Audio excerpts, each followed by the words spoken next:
Okay, everyone, we're going to go ahead and get started here. Let the last few folks roll in as they may. But hey, welcome everybody. Thanks for being here. I'm David York. I'm a technical project manager here at CodeU.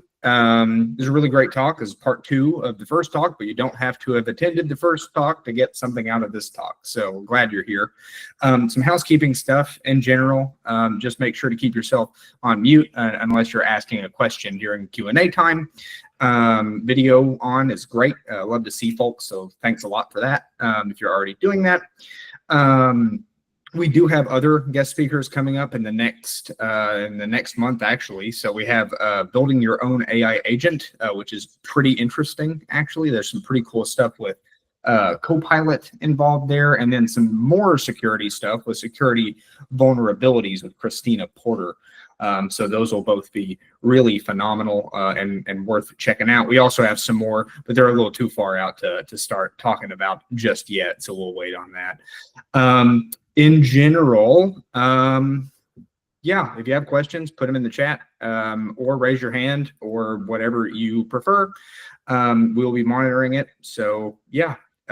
Without too much further ado, this is Charles Kayser. He's a security engineer at Cisco Meraki, I believe is how you say that, Cisco Meraki. He is a cat lover, and by my account, he is the most private man on the internet. So take it away. All right. Well, glad you guys could join us. So for anyone that wasn't here for the very first presentation of this, let me step back. There we go. So I did a presentation on what's called Vanishing point. And it's kind of this idea that, well, privacy sucks and we have virtually none of it. But there are ways, known to not a great many, of like, what can we do about it, right? So the plan last time was it would be about 30, 40 minutes of here's all these really bad things, and then another 20, 30 minutes of what we can do about it. It actually just ended up being an hour of like how bad the digital life is, right? It was just too much to really get into the countermeasures. So that's why this exists.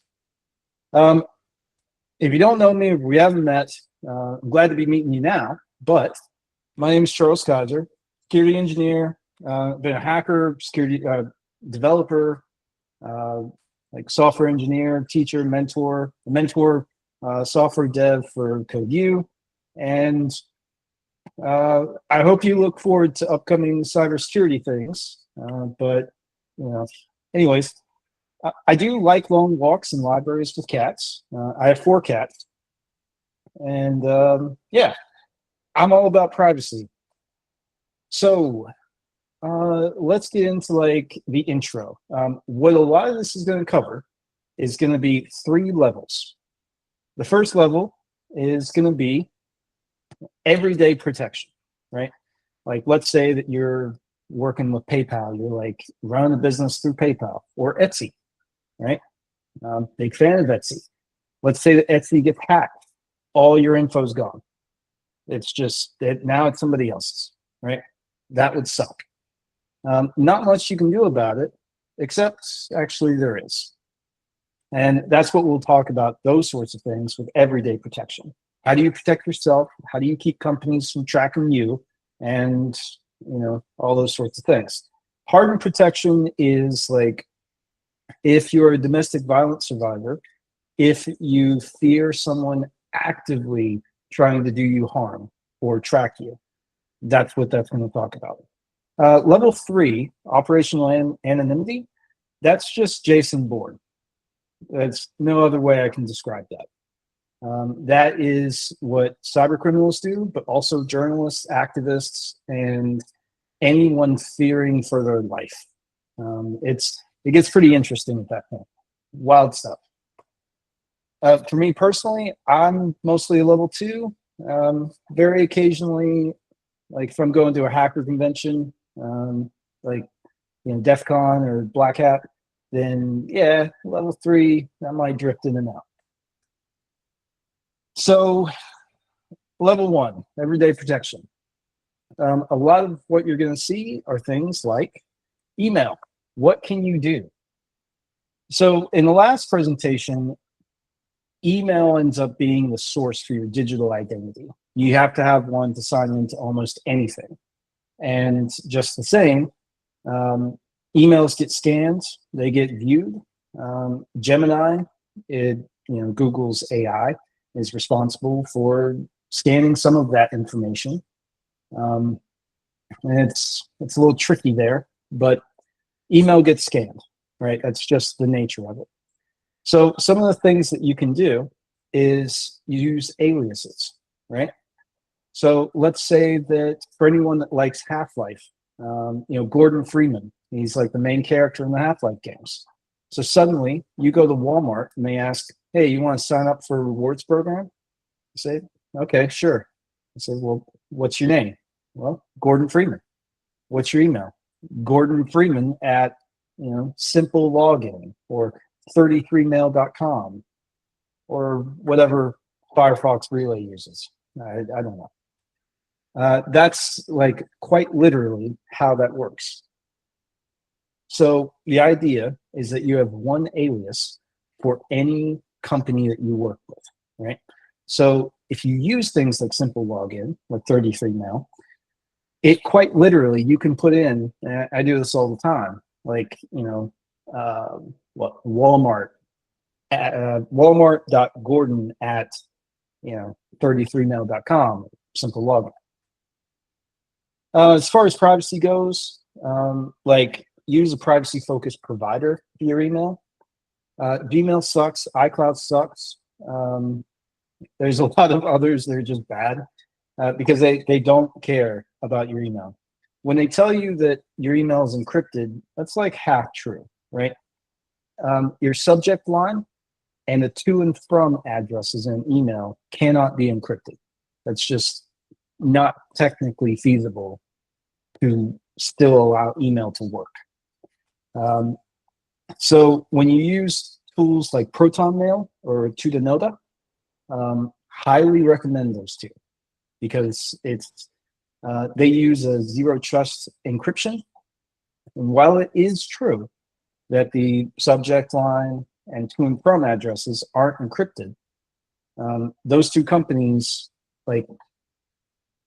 they care very deeply. They're about your privacy. Their entire business model is making sure that the entire world knows how their technology works to keep you private and that it does work, right? Think about the motive. Also, 2FA, that's the next thing. Because we're talking about your entire digital identity, 2FA becomes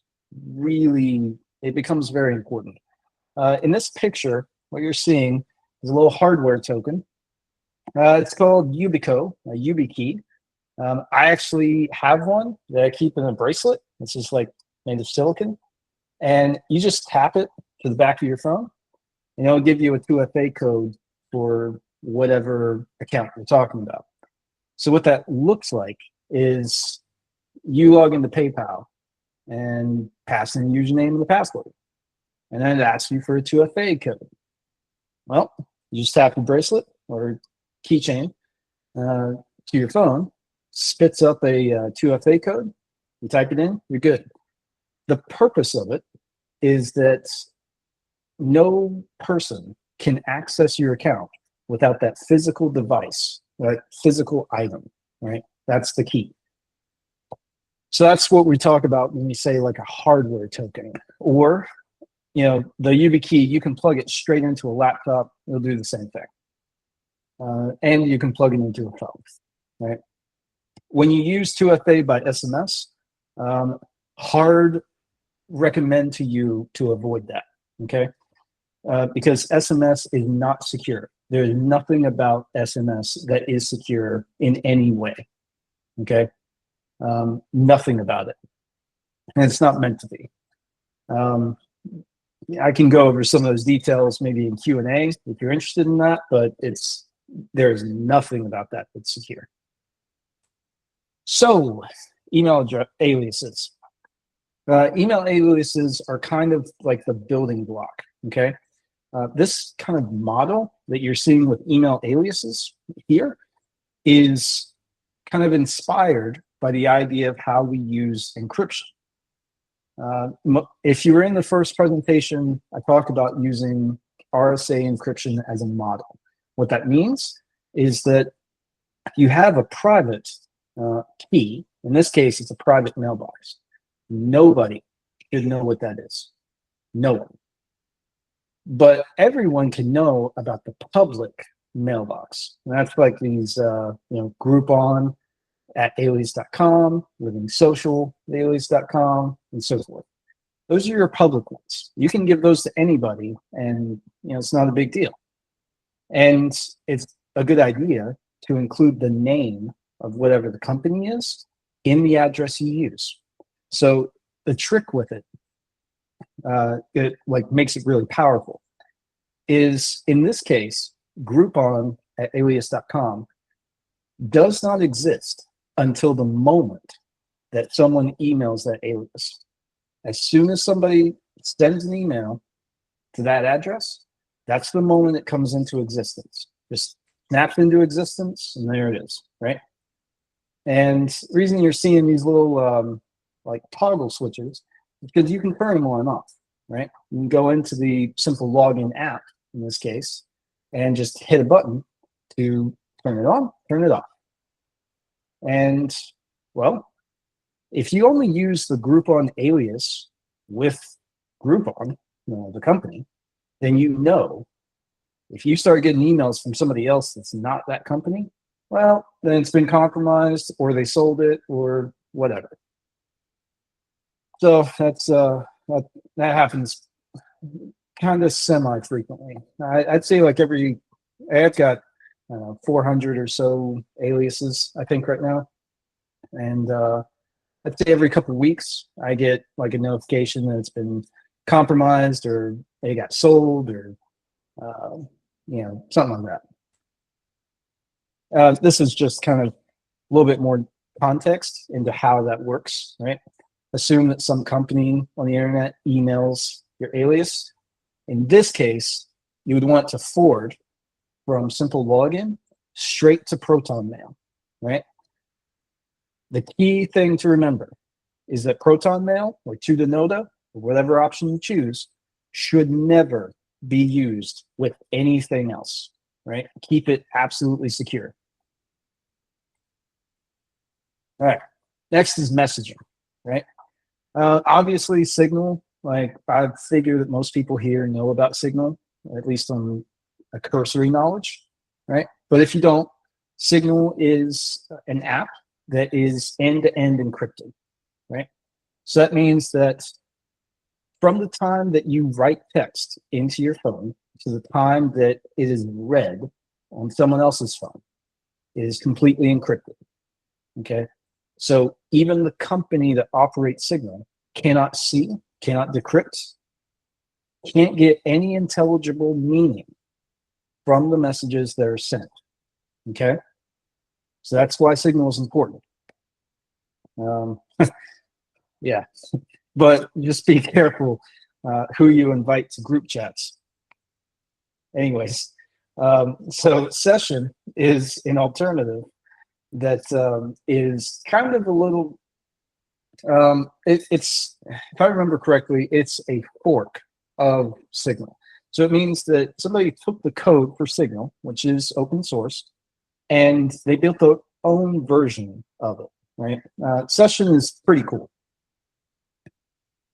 And for anyone that looks at these slides after the fact, there are some links in some of these slides, such as this one, that kind of talks about this Guardian article of how end-to-end encryption keeps AI and other things from scanning your messages. All right, digital transactions. Right, so everyone's got a credit card or a debit card, I'm assuming, right? Hard not to have one of those. But when you go use it, like say eBay, right? Really good example. You go use it at eBay, and then your eBay account gets hacked, right? What that probably looks like is someone logs into eBay, they take over your account, they take your card information, and then go on from there. Or they just start racking up tons of charges, right? They start buying tons of stuff on eBay, like laptops and other electronics, and then they have them delivered off to a forwarding company, like in California, that ships them off to Russia. That is a true story, seeing it firsthand. And anyways, that's yes, that would suck. So like, how do you deal with that? Obviously, being private means like, yeah, cash or prepaid cards. Now, it's a little difficult to do that, like all the time, right? Because it's like, I don't know, if you're just, you go and drop your kids off at school and you leave and you're like, I gotta go get groceries.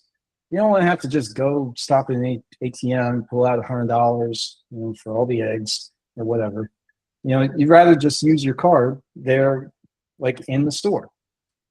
Or if you have groceries delivered, it kind of sucks to have to keep getting prepaid cards.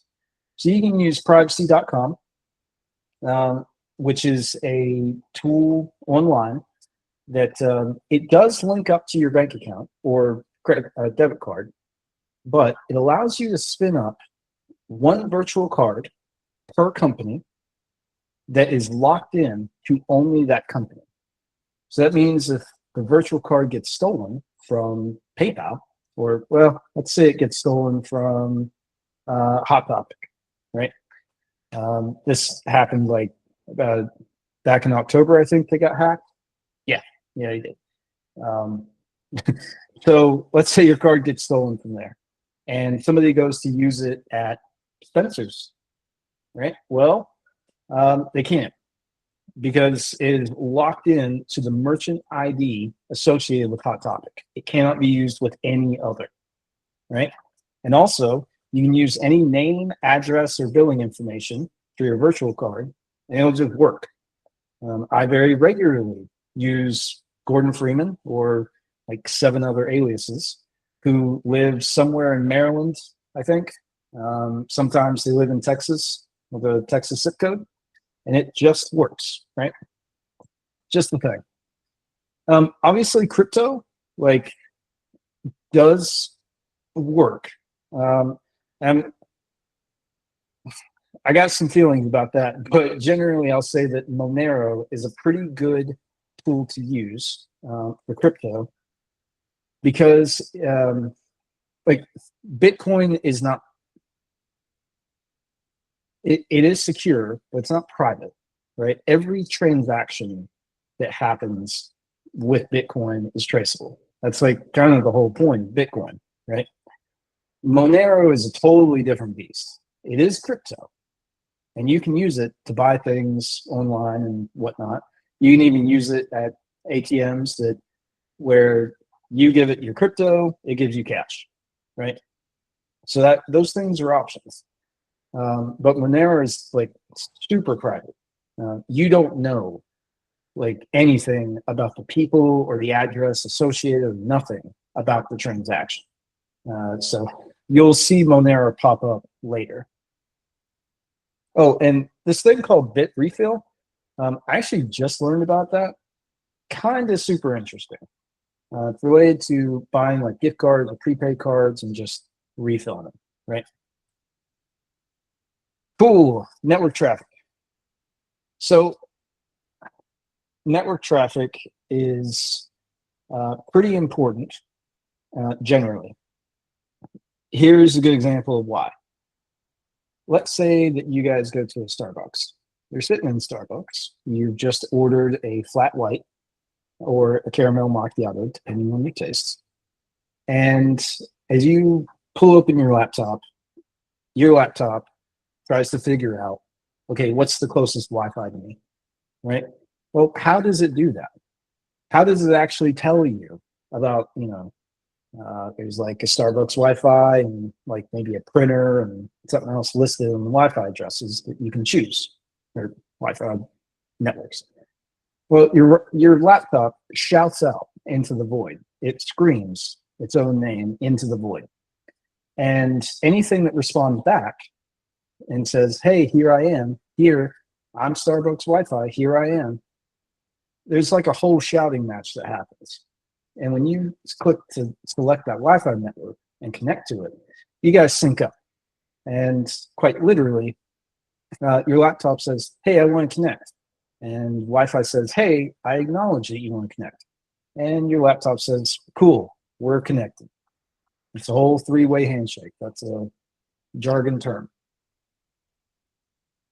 So that means that all the traffic that you pass through that Wi-Fi is then routed out to the internet. The router that you connect to needs to know what's the address you're connecting to. It needs to know where to go. And it needs to know what your, we'll say, more permanent address is, right? All those things are like correlated. So that means that everywhere you go while you are connected to that Wi-Fi is completely viewable by any admin and any person with access to that Wi-Fi, which I can't say a whole lot about it, but it's a whole lot of people. So when you use HTTPS, that traffic is encrypted, but the destination and source addresses are not. Okay, the content of what you're saying is encrypted, but who you're saying it to and who's responding, that is not. So that means, you know, if you're connecting to, I don't know, like Reddit, right? The content of what you're sending to Reddit is encrypted, but the fact that you are talking to Reddit and it's responding back to you, that is not, right? So yeah, you do want to use HTTPS everywhere. Never use HTTP unless you absolutely are forced to. Brave is a pretty cool browser. There are some sketchy things about it that don't exactly relate to privacy, sort of. I don't know. I'm looking into that, even as I'm using Brave. So that's a thing. You will hear about Tor coming up throughout this presentation. I think maybe in the next slide or a couple, we'll talk a little bit specifically about Tor. Tor, also called the onion router, is a whole thing. It's really impressive piece of technology. I am fascinated with it. Have been since I was a teenager.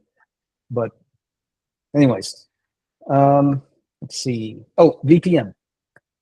So last thing I want to say about the network traffic, VPN.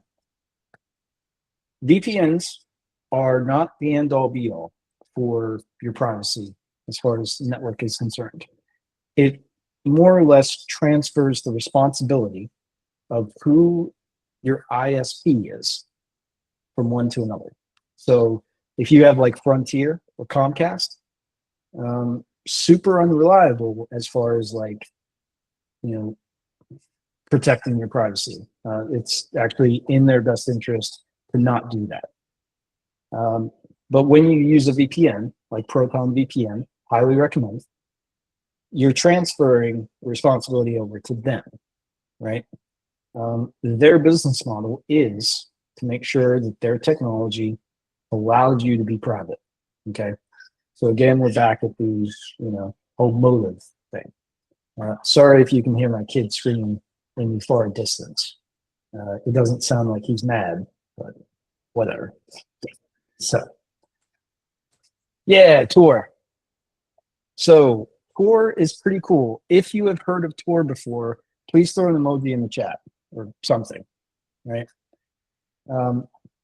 So Tor, the onion router, nice, like those thumbs of support. It works. Well, it was created like decades ago, right? It was created by a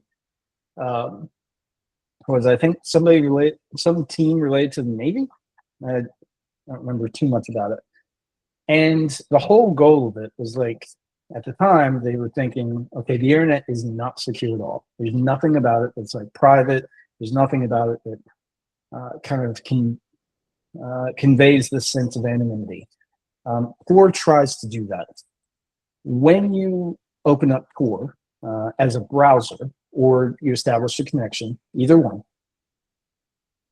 you are the user and it will make a connection to some random node, an entry node, somewhere around the world. And anyone can host these nodes, literally anyone, whether that's the FBI, whether it's,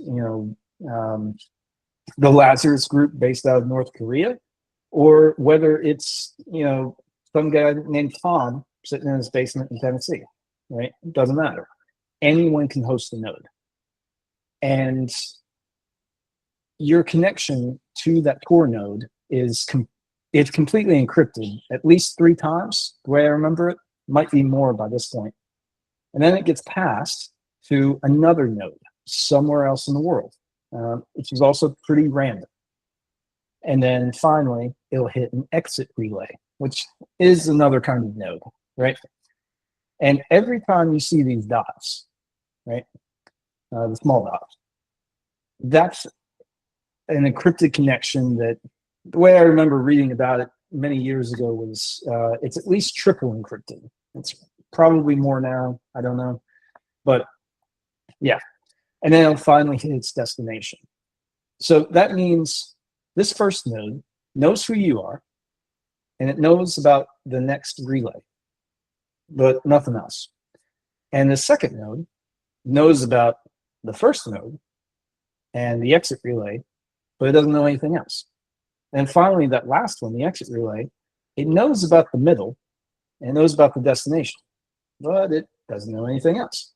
So it's like super difficult to try and pinpoint, where a person is at, who they are, or anything about them. It's very difficult to do fingerprint, digital fingerprinting. Actually, Tor is one of the only workable systems for digital fingerprinting, tackling that or avoiding it. It's very difficult to handle that, especially now. Thanks, Google. So this moves us into digital identity. Social media is easily the most dangerous and visible threat to our digital identity. Everyone knows that. That's, at this point, it's just an intuitive understanding that we all know. If you're curious about how scary that actually is and what that means and how vulnerable that makes you, I'll refer you back to the first presentation. It does have a content warning because of existential dread, among other things. A very real thing. Anytime that you use something like Google or Facebook to log into something else, you are authorizing them to know how you are using that system. Okay, so an example is you go to a website, maybe Etsy, I don't remember. I forget what websites allow this, but yeah, Trello. Trello is actually a good one. You log into Trello, you can use an email, or you can use Facebook, or you can use Google, and maybe one other. And as soon as you do that, you're giving data to whichever of those companies you're using, right? It's a federated login, but yeah, you're giving them a lot of information. Just don't, right?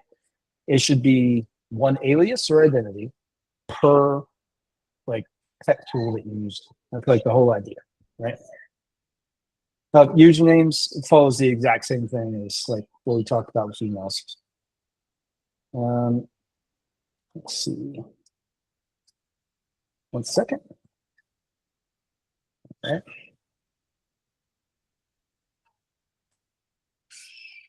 Whoa. And just as a noise check, can you guys hear any of the background noise on my end? No background noise. Oh, that's so comforting. Thanks. All right.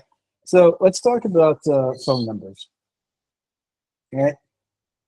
So the same way that we use emails is the same way that we should use phone numbers.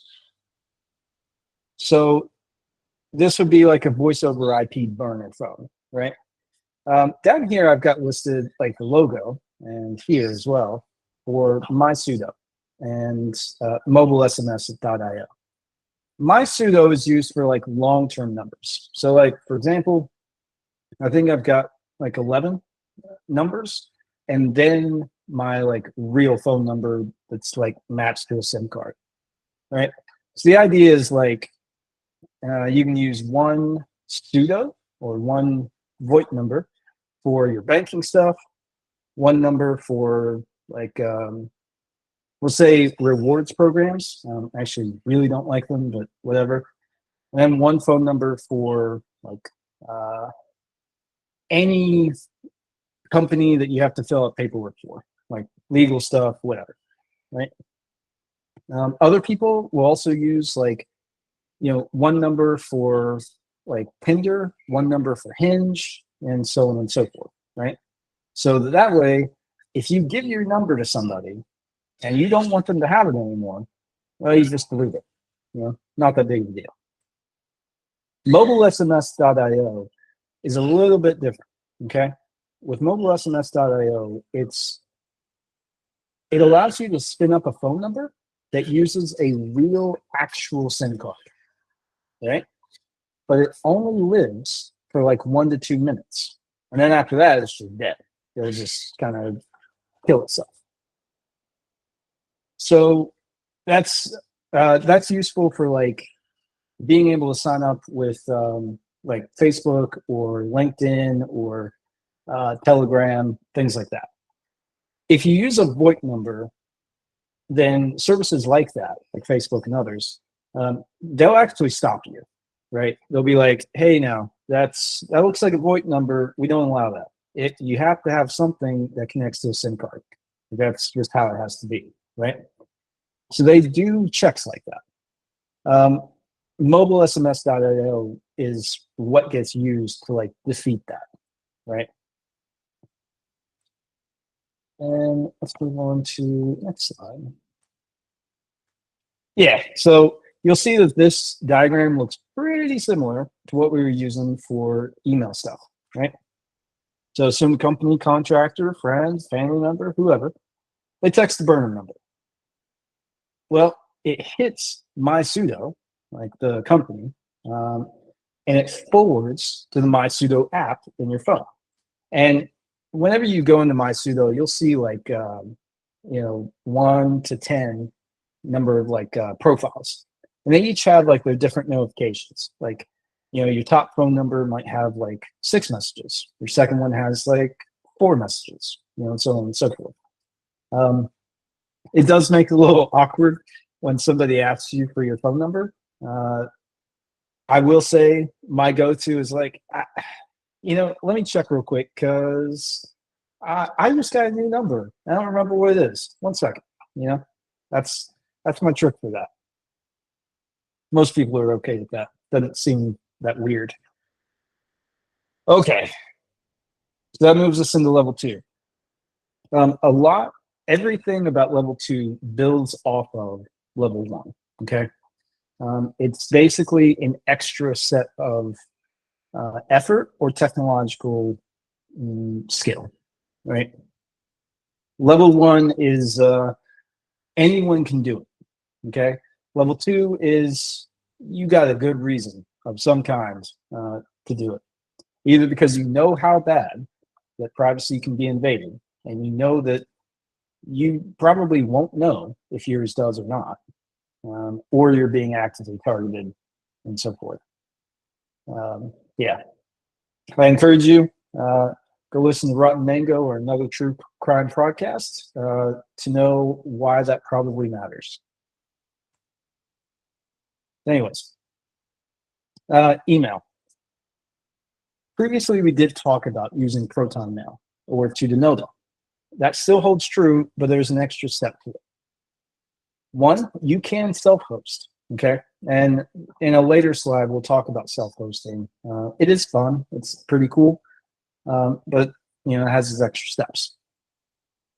So Thunderbird is kind of this cool client app. It's like a desktop app, right? That it hooks up to your mailbox, right? So it's like you open it on your desktop or your laptop or your phone, and it can connect to Proton Mail, and it'll pull down all the emails from there. So if you use PGP encryption, say at the simple login layer, right? An email comes in unencrypted, it hits simple login, it will encrypt it with your PGP key. That's like your encryption key, right? Then it'll get sent to Proton and it will sit there, still encrypted, or whatever mailbox you're using. But when you open up Thunderbird, its desktop client, it will talk to Proton and pull all those encrypted emails down, and then decrypt them on your machine. Okay, that's the idea. So what that means is that even if Proton Mail gets a subpoena or some other reason that we can't predict, to reveal all your emails or whatever, right? Even they don't have access to them. Now, they themselves say by their own technological implementations that they can't access your emails. Yeah, and that's true. With all things, if you don't control the key, then it's not yours. If you don't control where the data sits, then it's not actually yours. It's just somebody else's that you're using for the moment. With messaging, we come back around to session, but we also talk about Briar. Briar is, I have not had a chance to use it, and it is super cool. I'm very into it. Session is pretty cool. So this is a little bit more details about session. You guys already know about Tor. We talked about that, right? Session is fully anonymous, doesn't store any metadata, it doesn't use a phone number. It routes all the messaging through the Tor network, right?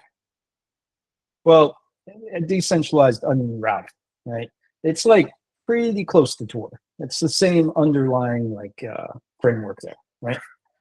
So what that means, Signal, when you use Signal, it still sends it over the internet, okay? But when you use Session, it sends it basically over the darknet, right? That's the idea of it. Now, we will begin talking about the darknet just a little bit, and I want to point this out now because the darknet is basically a separate internet, if you will, that uses the Onion protocol or a couple others. And while it is famous, for being nefarious, that is not the point of it whatsoever. There are plenty of people that use the darknet, and they don't commit crimes. So that's what we're going to end up talking about it. Yeah. Only thing with Session, by the way, is you can't use it for video or audio. They are working on that, but that's the thing. Briar is cool because it is literally from phone to phone or app to app. You can send it over Bluetooth and Wi-Fi, which is pretty neat, or you can use Tor, just like with Session. So, yeah, pretty neat. And digital transaction. Now, I want you to remember this is for people who fear for their lives or their safety, right? On some level, or they expect that people could be trying to track them. So prepaid gift cards become a little bit more important at this point. I did not include privacy or privacy.com here because the fact that privacy connects back to your bank account is specifically why I did not include it here. Anything at the level 2 section of this, can't really have that connection, if you will. Using Monero or Zcash, that would work just fine, right? So I would say if you did everything else in level 2, except like you also used privacy.com, I wouldn't see that as like that big of an issue, right? Like for your safety. Privacy.com also obscures your bank statements. So even if like someone has access to your bank account, okay, like let's say like, you know, you and somebody are married and you both have access to the same bank account and they're a domestic abuser and you want to get out, right? If you use privacy.com, the bank statement itself is still going to mask every one of those charges. So instead of saying, you know, you spent $80 at Walmart.com or $80 at Kroger or wherever, it's just going to say PWP privacy. And that's it. It used to say NSA gift shop. I really liked that, but they changed that. So, yeah. Yeah. All right. Level 2 for network traffic. You pretty much have to use Tor at this stage. That's like the only way to really do that. The same thing still applies for DNS. VPN is a little sketchy, right? And as we move into the next level, it'll kind of hopefully become clear. There is a difference between privacy and anonymity, okay? Level 1 is all about being private. Level 2 is as well, but it's also about blending in. You don't want anything about your digital life to stand out, like in any way. So if somebody was looking for you, they need to find either nothing or they need to find everything and just not know that it's you whatsoever, right? If they're looking at 1,000 people and their digital identities, then they need to completely overlook you in that lineup. Hopefully that analogy makes sense. One thing to mention with VPN things, if you use Tor, Tor allows you to blend in really well. If you use Tor with a VPN, it is not so much. While it might increase your privacy, it does not make you any more anonymous. That's kind of a sketchy area there. Regardless, if you're going to use a VPN, it should be a multi-hop. And what that means is, like Proton does this, and I'm a big fan of it. It follows a similar methodology for Tor, right? So, like when Tor connects to like one node and then a second node and then a third node, that's a multi-hop. VPNs should do basically the same thing. And yeah, setting up SOX proxies, we'll talk about in level 3, but that's a pretty cool thing as well that is useful if you can make that work. It's a little difficult, but yeah. At this point, your socials, if you have them, should be completely minimal. That means like, don't take photos in public places where you can identify anything about that public place. That's a real thing. Like people use open source intelligence and things like that to find out, you know, where you are. Metadata gets included in photos that can be related to lat and longitude. That's the whole thing as well. There are services like Delete Me and Optory and Incogni that they'll go through like people's search engines, like White Pages and Spokio and what Data Truth Finder or whatever, Truth Finder, yeah. And they'll like request the deletion of your data. It is actually way more efficient to just do it yourself. You will save so much more money and you'll get a lot more done. Like if you just spend like a day every 1 to 2 months doing that, yeah, it's a lot better option.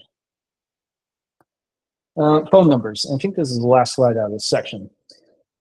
So anonymous SIMs is the true burner phone, to be honest.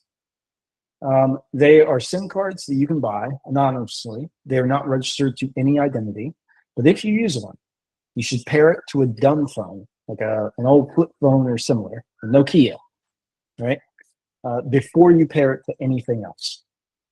We'll see that in the next section as well. I highly recommend use Graphene OS or Calyxos, which is 2 Android operating systems for phones.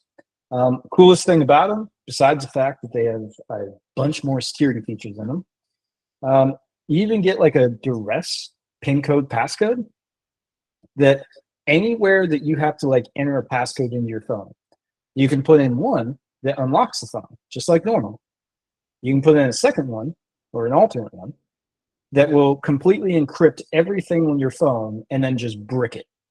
And like, there's no getting it back, right? Pretty cool.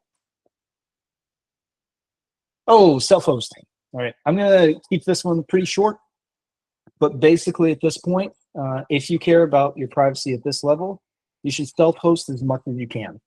Nextcloud is really cool for doing that. Even like beginners can get into it by doing that. Highly recommend.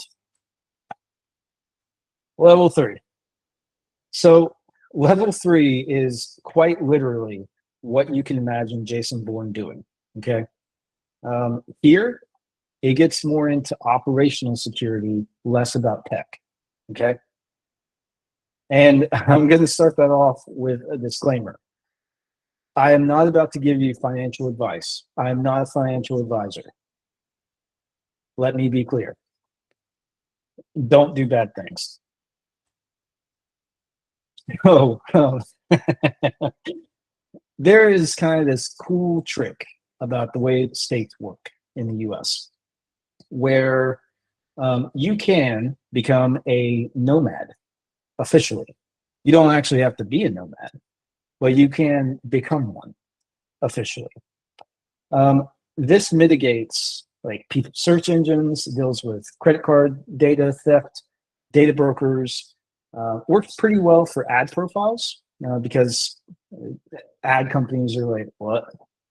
They just don't understand. Yeah, it works really well. The other disclaimer, this is not how to hide from the government. This will not help you hide from the government. Don't do that. And don't evade taxes. It is very real that like if you're not careful, you can wind up into a tax problem, right? Where the IRS send police officers. All right, so nomadic residency. That's, by the way, just more risks about doing this. Nomadic residency is where South Dakota and a couple other states allow you to apply for citizenship in their state, but you don't have to live there, okay? So South Dakota has like one of the largest populations of people who don't have a permanent residential address, but they still have to get mail. They still have to have a driver's license, registration, and all the other fixings, right? So the trick is you register an LLC. This LLC should make no revenue, should have no employees, nothing about it is tied to money, okay? Mostly. And you register this in New Mexico or Wyoming. New Mexico is best because they don't reveal any of the members of that LLC, right? So if you come up with an LLC, like, I don't know, Don's Traps and Goods, right? .com, then if a company or a lawyer even, or anyone without a court-ordered subpoena tries to requisition like a list of people belonging to that company, it stops right at that point. Can't get it. You also don't have to do annual filings. So once you have the LLC, which is like $50, you can open up a bank account or a merchant account and use that in order to buy whatever you need. Any of the taxable income, or sorry, taxable assets, but also like phones and vehicles, laptops, whatever, right? It's all being done through the LLC that you are like the sole proprietor of. since you would have that, right, you can get the driver's license and all the other ID. The only requirement is you have to spend a night in South Dakota and keep the receipt. The next day, you show it to the Department of Public Health and Safety in South Dakota, and they give you the paperwork to get a license. You can get a voter registration and all the other fixes. And they also help you get a mailbox as well. It's like a digital mailbox, and you just use that address anytime you want to get mail. So there's some more info here just about like making sure you know the ins and outs. But I've known some people to do this. Actually, the guy that turned me onto the lifestyle of being private and anonymous, he had actually gone through this entire process. One thing to mention is if an alias of yours has a credit history, or you're paying different kinds of taxes than you should be for the state you live in, you're probably doing something illegal. So that's the line you have to draw. All right. Email. At this point, you should only use Tor, right? Proton Mail via Tor, they have their own like Tor address. Rise Up is pretty cool. They are completely about activism, right? So they're like hardcore activists. There's other like Tor only email providers, and yeah, Thunderbird, like as your desktop client, still makes sense to do at that point. You can still use it. Let's see what else. Yeah, and you should pretty much just use YubiKey at that step. Briar is pretty much the only option at this stage. Most of the time, the way it works is level 1 and 2 are what's good for your daily life. Level 3 is what's good for, well, your operational security. If you're an activist, a journalist, or you fear the nation state other than, you know, whatever nation that you live in is hunting you, then that's where level 3 makes sense, right? Yeah, and crypto is pretty much the only way to go. If you're using Monero or Zcash, or you're just paying straight in cash with gift cards, then yeah, that's basically the way to go. One thing to note about that is there are sites on Tor that allow you to buy prepaid gift cards. So the trick, if you're going to buy things on the dark web, then you got to start with crypto, like Monero. You use that to purchase whatever you need that falls into this like level 3 section. All right. This is a little bit more about some tech things. I'm going to be pretty quick about this. Tails OS and Unix OS is pretty much the only things that you should use. And you should use the most common, well-known piece of hardware that you can find. A ThinkPad from Walmart is perfect, okay? I'm actually going to skip through because I want to save some time for Q&A. Let's see. Yeah, and it's mostly more info about the details that we mentioned, right? Like the way burner SIM cards work, how you should use them, how you can acquire them. Still use graphene or Calixis if you're not using a dumb phone. And yes, I did make a table of every piece of tech that we talked about and links to how you can find out more about it. And I think that's it. Yeah. All right. It was much easier than the last time we went through this. And if that felt like drinking from the water hose, then, you know, I feel for you and I sympathize. Yeah, I feel it. So, any questions?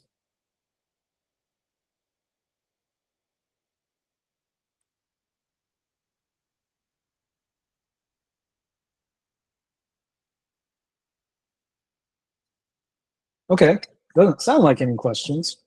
I hope none of you go out and break the law. Don't do that. Rachel, what's up? So sorry, I have probably some background noise. Do you so okay, I'm like old, so I've got a long history of being on the internet since the AOL dial-up days. And that's my dad, sorry.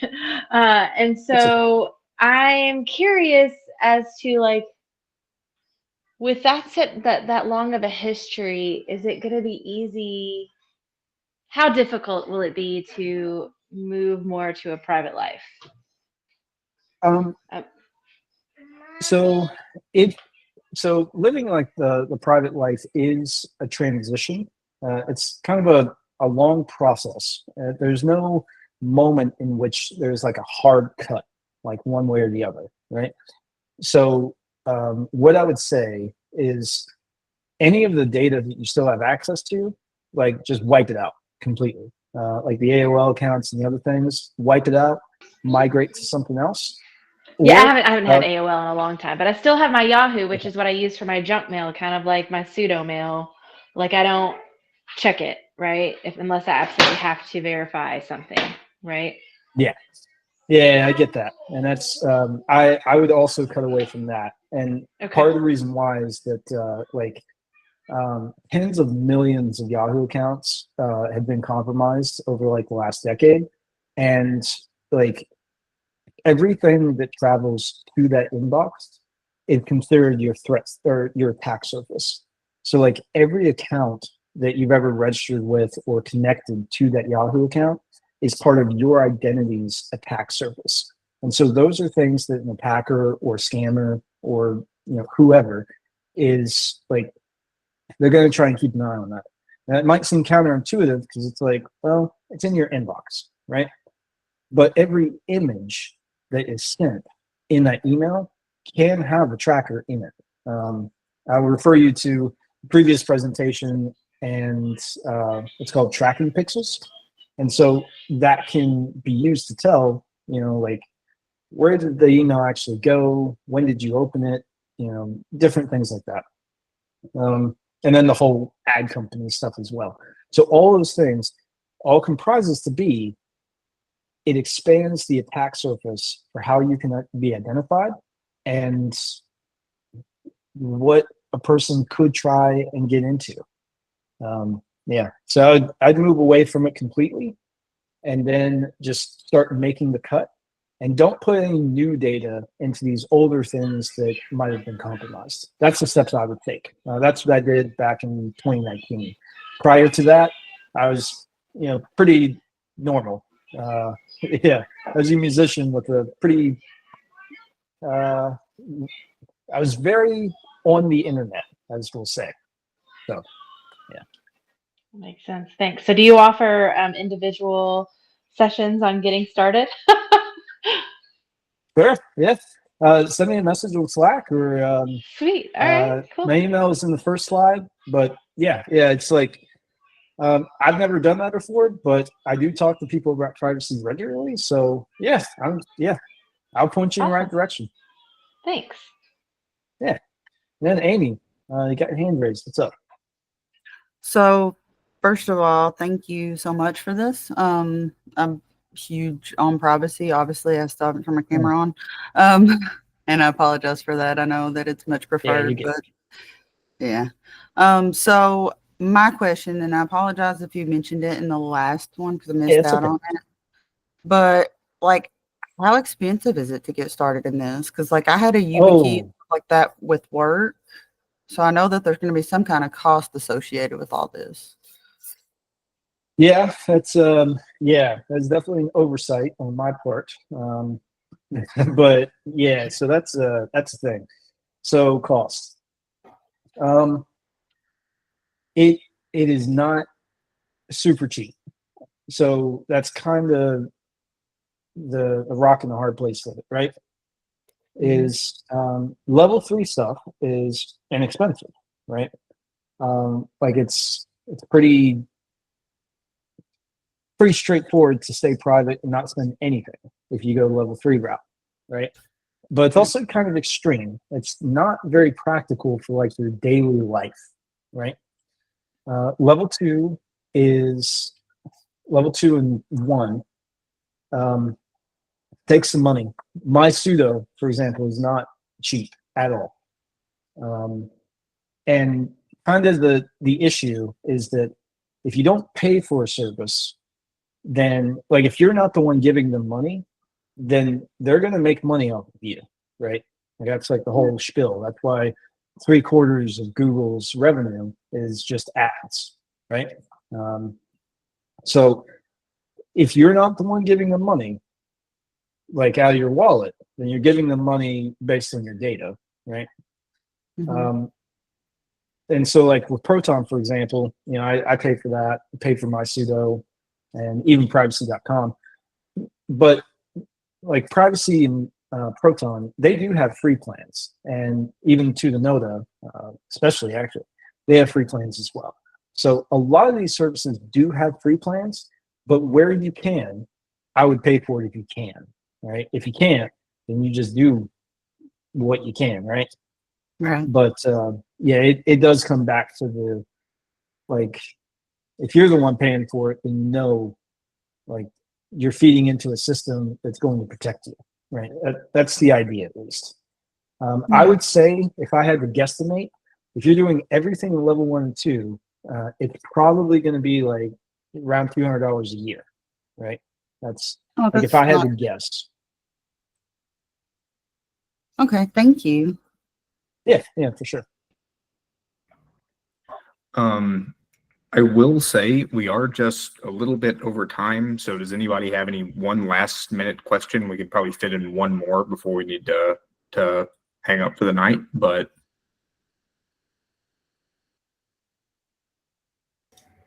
Just where are we going to get the slides for this at? we will post all of that in announcements along with the recording. Awesome, because I'd definitely like to check out more of these resources. Absolutely. Nice. But if that's pretty much it, we'll go ahead and call it a night. Thanks a lot, Charles. Charles is in Slack, so if you have follow-up questions, he's cool to answer those. Thank you all a lot. Really appreciate it. And see you next time. Thank you, guys.